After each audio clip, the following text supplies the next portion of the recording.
talking about he want receipts. Let's start with your mother. Your mother got the receipts. Everything is in your mother's name. Looking back now, a lot of Why all, not Diddy's mother getting implicated in Diddy's legal drama. The streets are saying that not only was Mama Combs allegedly involved in her son's freak-offs, but she allegedly led the freak-offs herself. Child, it looks like the entire family was insanely freaky. But the mother being involved in this is some next-level stuff. If why all are wondering how this tea even got spilled in the first place, well, word on the streets is that we have Kim Porter's family to thank for that, because they allegedly handed over evidence to the feds about this. Child, it looks like Mama Combs is about to get some matching prison jumpsuits with her son because Kim Porter's family wants justice for her, and they don't care who goes down with her. So, did Janice Combs introduce her son to freak-offs, or is she another one of his victims? Let's break it down. Okay, so we have known for a hot minute now that Kim Porter's family has always contested the official ruling of her death, you know, the pneumonia ruling. It's hard to blame them, because it doesn't make a lot of sense. For one, the first coroner who performed the autopsy noted that there were some toxins in her system. Well, the next thing we knew, the coroner was fired and replaced by another coroner, who took 2 weeks to complete his findings, ruling that she passed away from pneumonia. And get this, when people started to get suspicious of the second coroner's ruling, the first coroner, the one who found toxins in her system, mysteriously passed away from so-called natural causes. Yeah, the math was not mathing. Multiple sources also claimed that the feds were investigating the possibility that Kim's passing might have been a murder, and not as a result of pneumonia. According to a source, the family had been considering filing a wrongful death lawsuit against Diddy but ultimately decided not to because they had been contacted by the feds. The source said they all had been contacted by the FBI, and 3 family members and 6 friends have been interviewed already and told to stay quiet.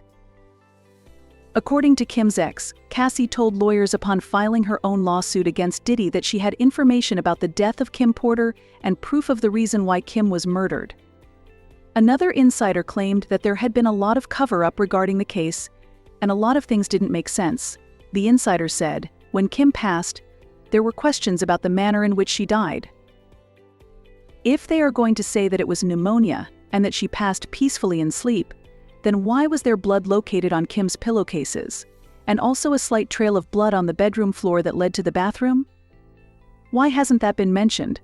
Kim was not found unresponsive in bed, she was discovered on the bathroom floor, and if they found her in the bed, then she was strategically placed there. Kim was not found by so-called housemates. That's a lie too. She was being supervised by a medical professional that was handpicked by Sean. Honestly, it's giving the whole Michael Jackson and what his doctor did to him vibes. Also, the last call Kim made was to 911 at 2:43 a.m., but Kim was found passed away later in the morning, around 11 a.m. According to Kimora Simmons, Kim Porter's first baby daddy, and the father of her son Quincy Al-B, Sure also hinted on Instagram that Diddy knew a thing or two about Kim Porter's death. He wrote, "I just found this footage from the morning I learned of Kim Porter's murder and how it ripped the soul from my physical body. I do know very clearly that Kimberly didn't just check out all of a sudden over pneumonia. That's some BS. We just celebrated our son's new deal and Christmas special with Netflix, and she was in fantastic health as well as laughing, seeing me and Diddy's mutual exchange at the theater. I'm going to leave it there. Don't let the love songs fool you." Al also hinted that Kim was unalived, posting a throwback picture of them and writing, "She sent me this, saying, 'Life imitating art, art imitates life.'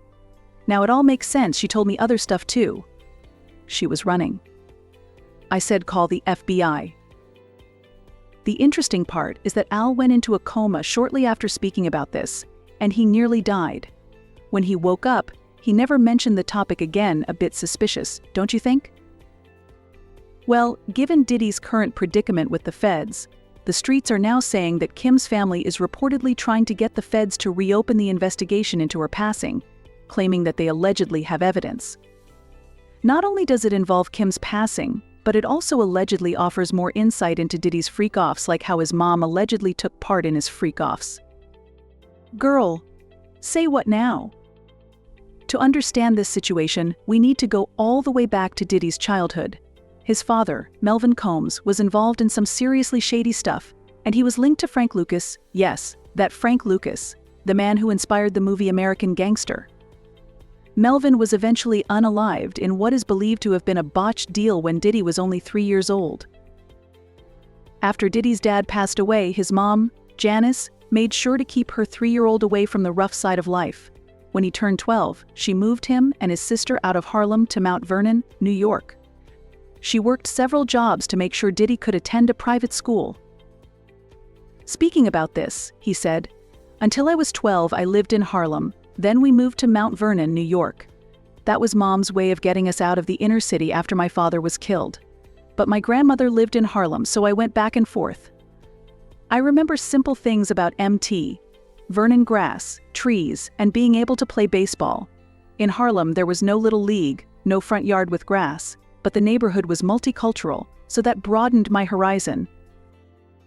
In a 2006 interview with Oprah, Diddy opened up about how he found out the real story behind his dad's death. Despite his mom's best efforts to keep it under wraps, Diddy did some digging and uncovered the truth himself. He said, "She tried to protect me. My father was a hustler who sold drugs. During his time, that was the way out of Harlem, either that or playing basketball. My mother didn't want me to follow in his footsteps, so she was selective about which truth she told me. My father was in the army, and he owned a limousine service, and he died in a car accident.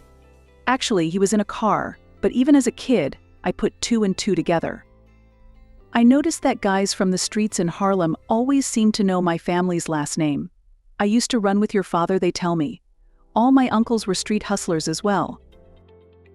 You might think with his dad's tough fate and his mom's sacrifices, working 2 jobs and nearly burning herself into debt to send him to a fancy Catholic school, that Diddy would stay on the straight and narrow, steering clear of any messy drug life, right?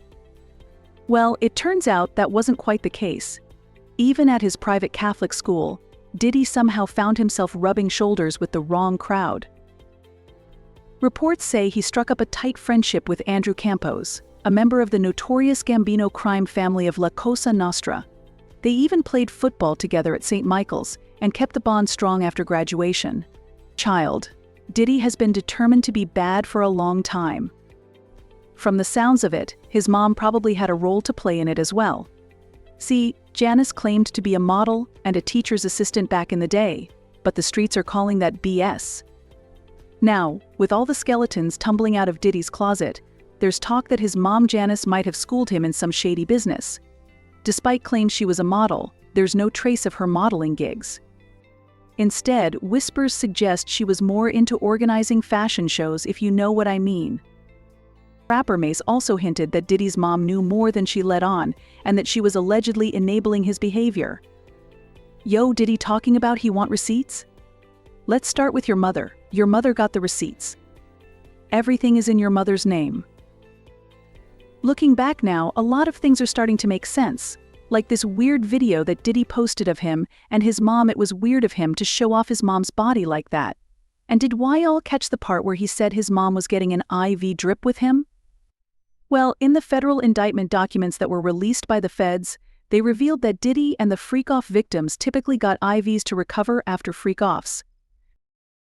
And I know why all noticed her white nails. In Cassie's lawsuit, she claimed that Diddy forced her to wear white nail polish before Freak0ffs.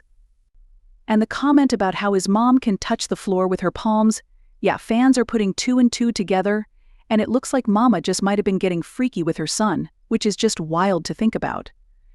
But given the rumors about her past, and the things that she has allegedly been enabling her son to do, should we really be surprised? This is some wild stuff. Fans commented, "It sounds like his mama is on payroll for one of his sex workers, OMG. That ain't his mom, that's his madam. His mother has always..."